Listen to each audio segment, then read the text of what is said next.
So I thought I'd just throw in a personal case study, just to add a bit of credibility as the instructor, to let you know about my situation and my personal growth. So I came out of school, I did 2 degrees. I did one in business, completed that. Then I was like, what am I going to do with a business degree? So I went into law. That was another 4 years. So I spent 8 years at university. 8 years. I racked up a nearly $200,000 student debt. Yeah. And then I ended up going into law for just about a year and then moving into marketing. That's when I started getting clients, discovering online, thinking about what do I actually want to do with my life? Which values do I want to have? Which life do I want to have?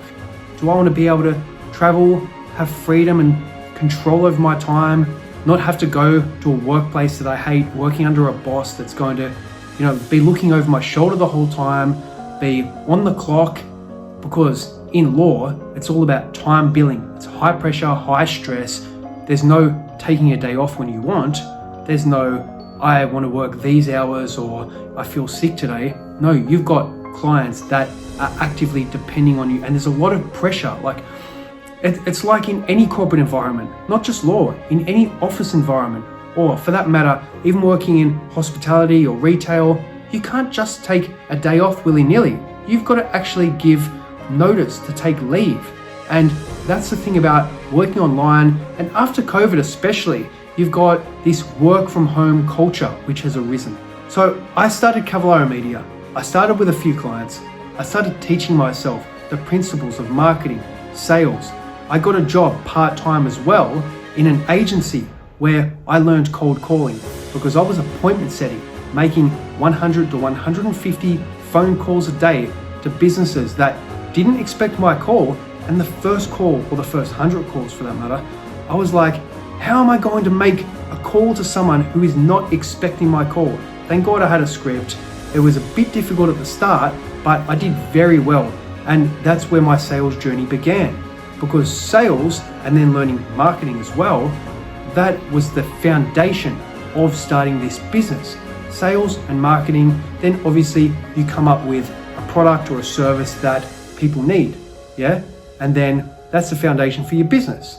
Obviously then what you have to do is expand, grow an online presence, get a reputation, be good at what you do, and that's what this course seeks to teach you. Another thing I learned is doing all of my bookkeeping and accounts, managing all of my finances, spreadsheets, data, everything myself, all of the bookkeeping and accounting for the first year.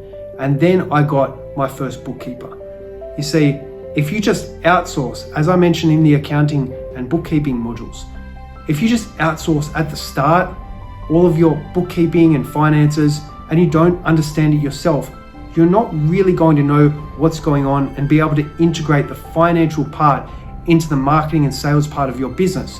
So you might overspend on marketing, you may not account for tax, and that's one of the main lessons that I teach, accounting for tax, cash flow, and actually having the cash on hand, being able to know what's actually happening with your business, interpreting your income statement, and knowing your cash at hand and your cash flow position today. So 5 years later, after starting Cavallaro Media, I've done exceptionally well, got employees, got systems that work, AI, chatbots, you name it, standard operating procedures, everything in place to be able to scale this business to infinity. So we've been scaling a lot. We're now operating in Australia, the UK, US, New Zealand, you name it. We've operated in heaps of countries, heaps of different industries, got lots of staff, and yeah, it's only a journey up from here.